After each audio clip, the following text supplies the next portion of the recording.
Good morning. This is Faith in Our Hometown, brought to you as a community service and sponsored by Mercy Hospital, Joplin. And now, here's your host, Father Jay Friedel.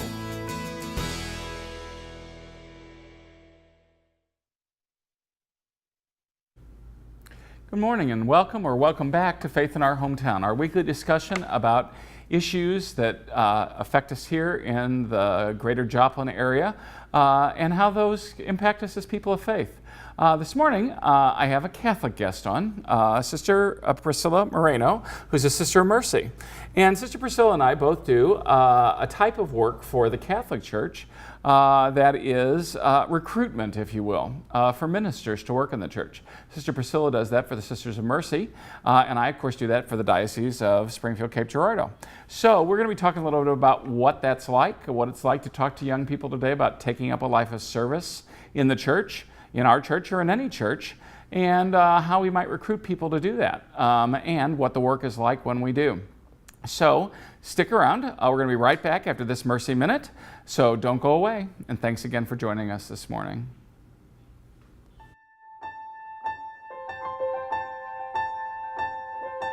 From childhood, whenever I was about 12, I would say, my weight really started climbing and it never really plateaued. I've tried low-carb diets, high-protein diets. I've tried calorie diets. It's very important to Dr. Lou that this is a team effort, so a primary care doctor following up with me regularly, and the dietitian was very helpful on providing recipes and helpful information to help me be successful in my journey. I am very active and I play sports with the kids. We like to go play volleyball. I've done some warrior dashes.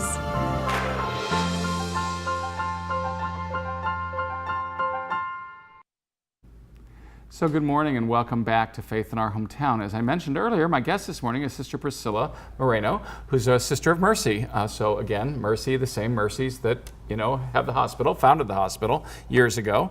And Sister Priscilla is one of those Sisters of Mercy. They, of course, sponsor our show every week, and we're grateful for that. But Sister Priscilla, you don't live here in Joplin, but you come through really often in your work. Often, yes. So tell our viewers a little bit about yourself. Okay, I grew up in West Texas, near Lubbock, and I've been a Sister of Mercy for 34 years in community.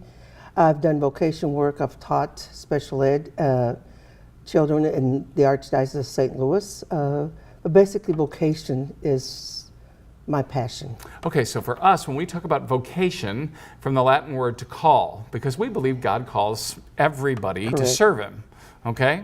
Everybody has a calling to serve God. You as a religious sister, and in that particular group of the Sisters of Mercy, and for myself as a priest, here in southern Missouri, serving the diocese. So I'm a diocesan priest as opposed to a religious priest. But we believe, and of course there's also the call to single life and the call to marriage, and those are all different ways that we're called to serve God, and we believe God calls each person to serve in a particular way. So how do we go about getting young people to figure out how God's calling them? How do we do that? Well, first of all, we have to have conversations with them and just take them where they're at and listen to them, and then try to walk with them in that journey of asking questions and asking what their relationship is with God, what are their hopes, what are they open to, and then be present to them. I know that you've done that in many different instances for several years now. You've come back to the campus every year at Missouri Southern, and you've been one of our retreat directors in what we call our Busy Persons or our Busy Students Retreat. It's kind of a fun model. It's been around the United States for probably 30 or 40 years now, where we invite folks like you to come to our campuses and along with other religious men and women and just have conversations. Our students go on retreat. They spend a week thinking and praying. And sometimes that's one of the things that they're thinking and praying about. I know this last year, you certainly have had, trust me from my conversations with them, I know there are several who are going, God may be calling me to do this, God may be calling me to do that. So what are those conversations like as you talk with a college student about doing that? When I'm talking to a college student, they're searching. They're at a point in their lives where they're really looking at saying, what is the next step in my journey? And so we begin to unfold some of that. And one of the key things in working with young adults is not to push them. Right. Is to journey with them, just let them find their way, and they begin to ask the questions, where is God in my life? What is God inviting me to? And in that, those conversations begin to break open, and the students themselves begin to ask even deeper questions. Where is my faith in this journey? What is it that I'm open to? And they even get a clear picture: is religious life, or is it married life, or is it single life? Yeah, because it's very common, obviously, when we're talking with college students, for them to want to do more than one thing. Right. You know, and that I always look at that. When they get to that spot where they're just like, my gosh, I want to do two things, and I'm like, good. Now you're really we use a fancy word for this. We call it discernment. Right. Okay.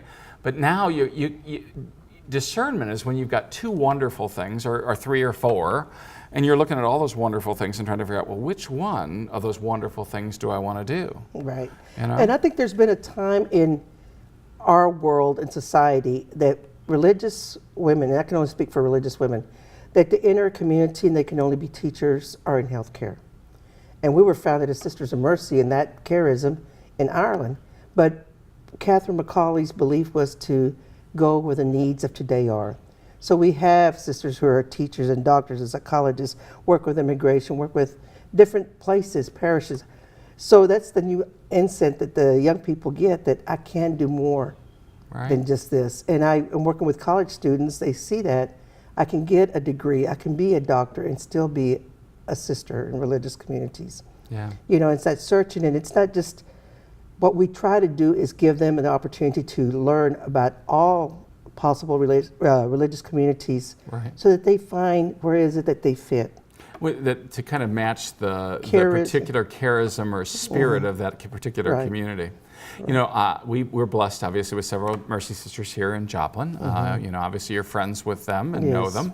You know, but most of ours have done those traditional roles of either, and that's what they're doing here, is they were either at Mercy, or they've been teaching at you know, one of our Catholic schools, because the Mercies actually founded our first Catholic schools here in this area, you know, 131 years ago, which is wonderful. I mean, you know, we wouldn't have our Catholic school system if it weren't for the Sisters of Mercy. Correct. We wouldn't have Mercy Hospital if it weren't for the Sisters of Mercy. So I mean, it's safe to say that your community and all of you who followed this path of Catherine McCauley, your foundress, changed kind of the way Joplin looks, and we're blessed for it. I think the whole community, Catholic or not, has been blessed because of the presence of the Sisters of Mercy. And basically, you're just trying to see whether there are any more women out there who want to follow in their footsteps. Yeah. Right. And I think it's the whole thing of this, as young women and men are searching, then if they find a charism that's different from Mercy, and I'm talking to that individual, then I try to direct them to where that community would be best for them. Yeah. So we're not in competition. Right. We're not in competition about who gets. So the Mercies aren't fighting with the Franciscans No, over we the don't. candidates. It's where they're called, and that's part of the listening in the discernment piece. Sure. That the young woman, the young man are listening to where their call is and trying to fit in. It's just like a marriage. You want to date and find the correct person that's going to be making you happy, want to raise the same kind of family that you want, you know, and you search, you date around, and I encourage young women, have you dated? And if not, try it, because you want to be able to go freely into your discernment. Yeah. And have that experience. So. You know, back in the, you know, every once in a while, I'll have in my work, you know, doing this for the diocese as opposed to the Mercies, I get to a student who's just like, well, you know, should I date? And I'm like, if that's what you think you're supposed to do, absolutely. Now, once they go in the seminary, we don't let them date, because that would be a little confusing for everybody. Same with the women. But, exactly. But I encourage them before they take that, if that's really one of those, I'll never forget, and actually it was a young man from Joplin, and I just loved him to death. Well, years ago, he was saying, Father Jay, I think I may need to be a priest. I may need to do this. And I said to him, I said, well, you know, obviously, I said, you're a great guy, great candidate, you got some great skills that make you a wonderful priest. I said, but what's got you worried about going now or not going now? And he said, I'd love to go, but I've never even kissed a girl. And I said, oh, then if that's on your heart, buddy, then you need to not go into seminary right now, because you just need to go. Right. You just need to go date and see what that's like and see where the Lord's calling you. Live life. Live life. Yeah. And God will tell you. You know, I think we both, God will tell you what to do. There's a young man right now, again, here in our community. Of course, we're going to be blessed to have Colby Elbert, ordained a priest from Joplin. We got another young man who's thinking about going now, and I've been in conversation with him, and it came to this whole thing of like, I think I want to do this, but I don't think I'm finished here. I think I got more work to do at Missouri Southern. And I'm like, then there's your answer. The seminary will still be there after you get your degree. And actually, it'll be cheaper for you and cheaper for us if you go get your degree for it. But the nice thing about it is he's excited about doing that. But I just said, if it were really on his heart right now to go now, well, then we'd whisk him off and, and send him now. But since he looked at me and he said, hey, God seems to be telling me I'm not finished here yet. And I think that's very important. That's part of the discernment. When a person's heart is in it freely, then that is the time for them to really go deeper into that discernment of saying, yes, I'm ready to respond. And we know as vocation ministers that if there's little red flags or questions that we still have, we want to encourage them to work through some of those issues or situations so that they are free to make that choice. Right. Because you can't make a decision if you think you're being forced into something. Right. And it's not a free decision. Right. That's the bottom line. Yeah. Yeah, one of the language sometimes we use in talking with our seminarians is you've got to be grown up and mature enough to be free to make the decision. Right.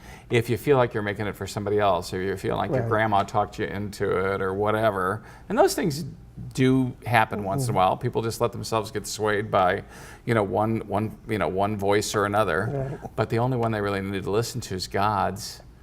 And what God's kind of telling them from the inside. Correct. It's kind of like our work in so many ways is like trying to help them figure out what's God saying to me on the inside, because sure as the devil isn't calling them on the telephone. No. There's no texting from God, And religious life has changed. And I remember in our schools, as sisters share their stories about coming in groups of 20, 25 at the time. And that doesn't happen anymore. We get young women that enter, maybe they're the only ones in the community entering, or we might have one or two. But it's changed, and all that. And I hear the stories about, we were told that this is how you went to the next mission. You got a little note under your door and you went the next day or whatever. Now there's discernment conversations. It's more adult conversations that happen with vocation ministers, new membership members, talking to them, their leadership team. So there's more of an adult model, I think, that happens in discernment with young people in religious life or the priesthood. Yeah, So. I know we've been blessed this year because Sister Marissa, just came to live here in Joplin with the Mercy Sisters because she's contemplating being a Sister of Mercy. Correct. And the fun part about her is it's given all of our young adults, because she comes to our young adult group, it's given all of our young adults a chance to actually meet somebody who's actually thinking, that she's actually called to be a sister. Now she works out of the hospital, she works at Mercy, but it's so much fun watching our young adults meet with her because they think it is so cool that she's thinking that maybe God has brought her to this spot. Right. At any rate, we're here talking with Sister Priscilla Moreno, who's a Sister of Mercy, and we're talking about work that we both share in terms of vocation ministry. We're going to be coming right back. We're going to be taking a short break, so don't go away, and we're going to be right back. This is Faith in Our Hometown. You're watching Faith in Our Hometown on KSN TV, brought to you as a community service and sponsored by Mercy Hospital, Joplin.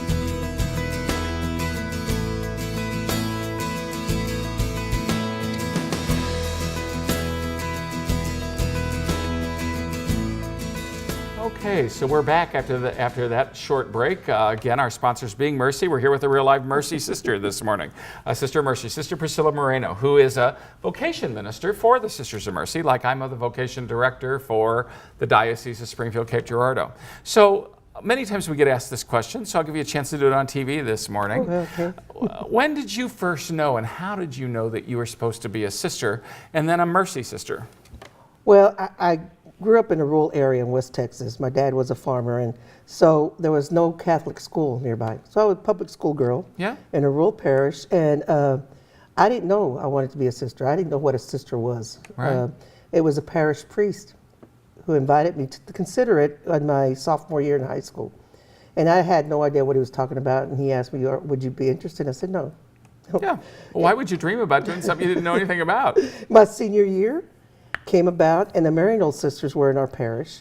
And Sister Regina asked my mom, what is Priscilla going to do after graduation? My mother said, well, go to work. She goes, ask her to come and stay with us for a month and get an experience. So when my mom asked me, and would you be interested? I said, no, that's not my plan. And Father, the You priest, just kept saying no. I was running. And the priest again invited me to consider it. And I said, I wasn't ready. And at that time, I went to school for a year and dropped out, worked at Texas Instruments for about 3 years. And Like it was the calculator Texas Instruments? Yeah. Oh, okay, Yeah. cute. I like yeah, that. I loved it. Yeah. But it was another person, another young woman who was a friend of mine, who asked me, she goes, have you ever thought about religious life? And I So said, this is somebody you were working with? Yes. Oh, that's interesting. But okay. she was looking at religious life. So I said, I'll journey with you. I had Yeah. no idea. And so it started that way, that the parish had so much faith in us, I guess, that they purchased the tickets for us to go see the Mercies and the St. Joseph's of Orange County. Really? And those communities. And I thought, well, I'll go with my friend and support her and all that. But then we realized that an investment calls for something in return. Right. So at the time, I was still working. I was dating a guy. I was, I was happy. But there was that knock that I was trying to avoid that kept coming back. And things were happening that, that surprised me. And I knew it was a sign of God later on. So I entered at the age of 26. Never Wow. have lived away from home in West Texas, and came to St. Louis. And I have to say the transition was hard for me. Sure. And after a couple of months in the community, I was lonely, I was crying, I thought it was crazy because I was 26. But the Well, and I'm going to also guess, now part of the deal there too is I'm also going to guess that there were probably no other Hispanic Hispanic women in the community at that point no, in there time. wasn't. There wasn't. So that was kind of tough too, I'm sure. And it was hard because I didn't have a college degree. Okay. And there was 5 of us that entered at the same time, and 4 had college degrees. So it was kind of like working twice as hard to try to make sure I fit in. This was what God was calling me to. But it was that first Christmas I went home, and I was very close to my parents, and my mother was cooking, and I was sitting there next to the stove, and we were talking, and all of a sudden I said, Mom, I can't wait to go home.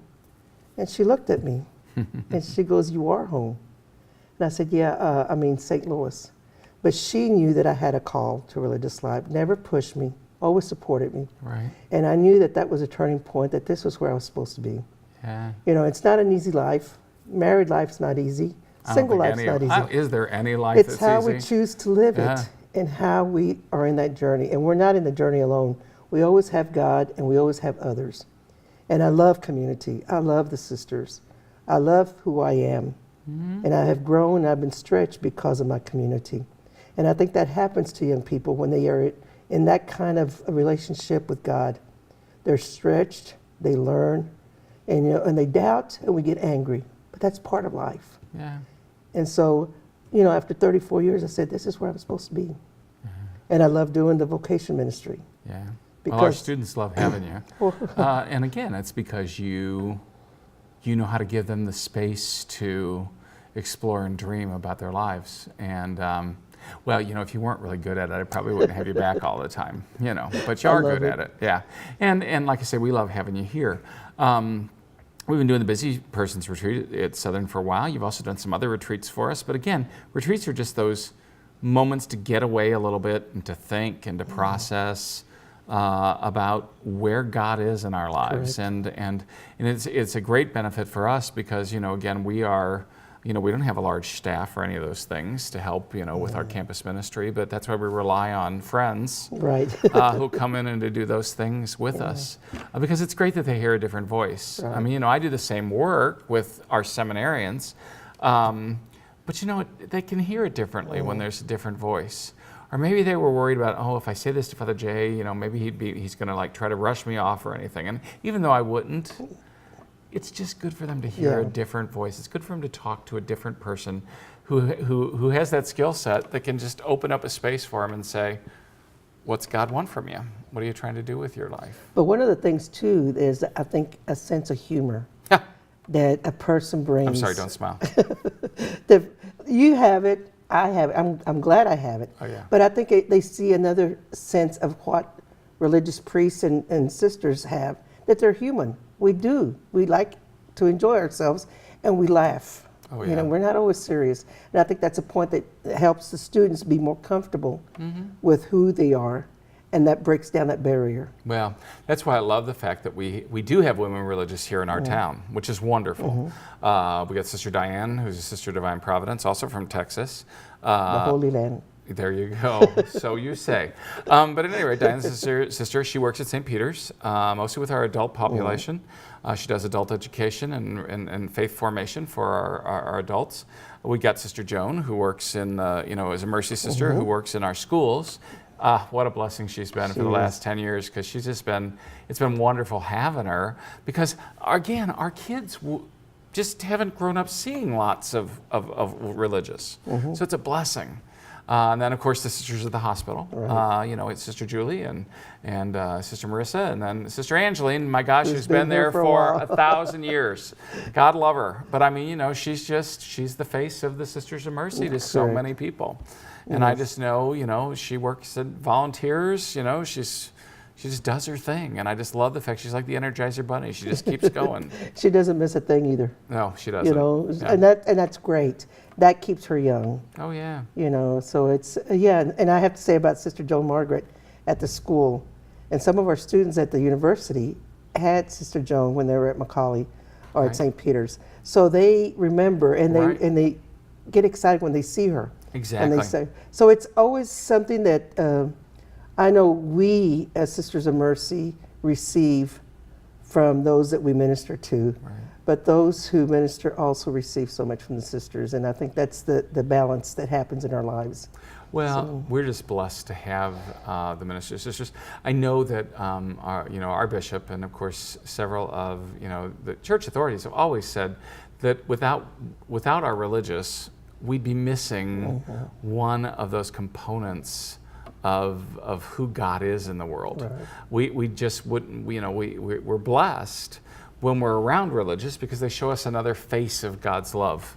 Because again, we see it in marriage. It's wonderful. We see all kinds of that example in marriage, but we see a different example in religious life. They see a different example in me as a priest. Right. I mean, and in single life, the same thing. They're just different facets, if you will, of the same gem.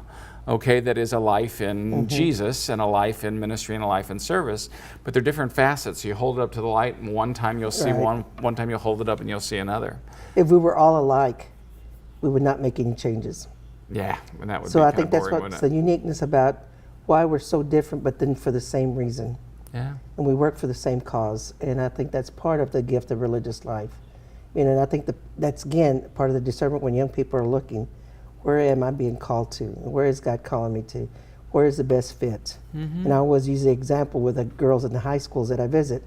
You go shopping and you get a top, you don't go straight and pay for it. What do? You try it on. Does it fit? And if it's tight or loose, you're not going to want it. It's not for you. Right. So that's what I said, that's what I did. I did convent shopping.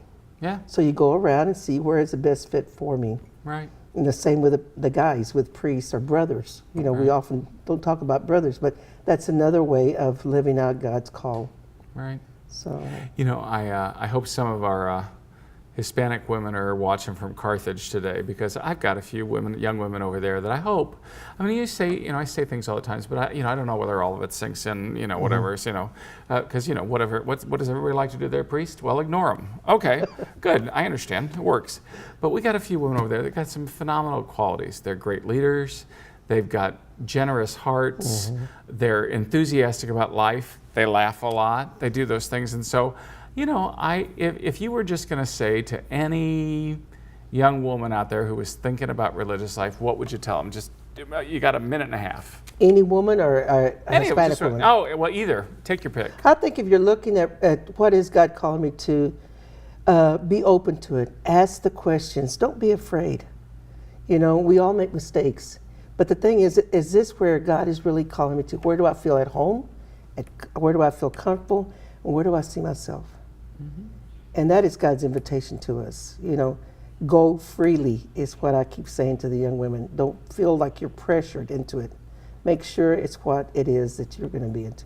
And I have to just say that also, we have young women that enter and after 2 or 3 years feel it wasn't for them. And it's okay. It is okay. Because That's we the learn same again. thing the guys in the seminary. Yeah, they tried it. Yeah. And sometimes we think it's the right fit and it wasn't, but we know what it's like. Well, sure. And I always say, you know, I know that some of them are going to have to eventually just go and explore it because they will never be at peace until they do. So when they've circled around it and they just keep getting closer and closer and closer, I know that once in a while, at some point in time, they're going to have to go do it. Right. Because otherwise they're never going to have any peace. So they'll just spend the rest of their life wondering, was I supposed to do this or not? You know, and so. And you live out of regret, and you don't want to live out of regret. Nobody wants to live out of regret. Again, that freedom thing is such an important piece because that's what makes it fun. Right. At any rate, we'll be right back after this Mercy Minute. This is Faith in Our Hometown. Stick around. We'll be right back.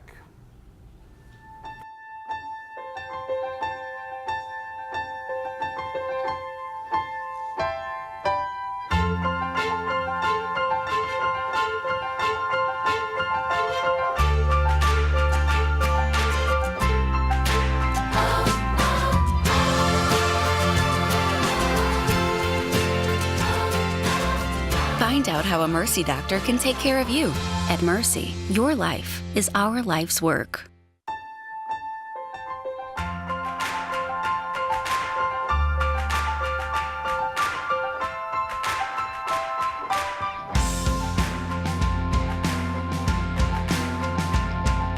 Quality, safety, and an exceptional patient experience.